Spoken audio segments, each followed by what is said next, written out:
Ayan, magandang araw po sa ating lahat, and for today's video tayo na naman po magbubukas ng item, ng parcel galing Tatak Pilyo. At ito po ay na order ho natin sa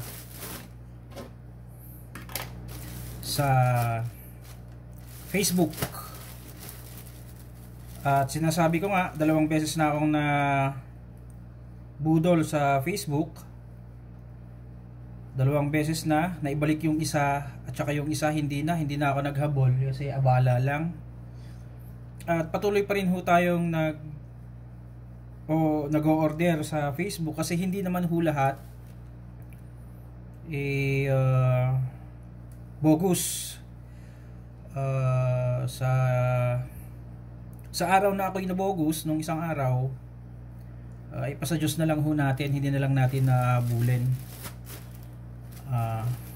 Ang purpose lang naman nito is hindi lahat ng nasa mga seller sa Facebook bogus. Yun lang yung aking masasabi.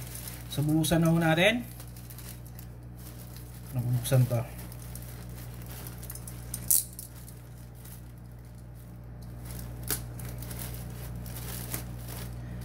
Ito po kasi sando at saka shorts.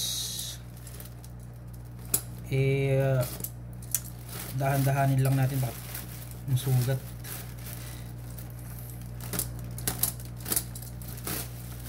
Ayun, buti na lang hindi ko diniinan. Paktay kung dininiinan ko yun, masisira ko yung item.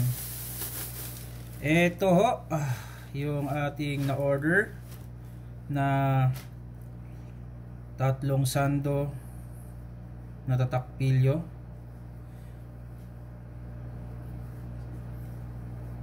Black, blue, purple, at saka mga shorts.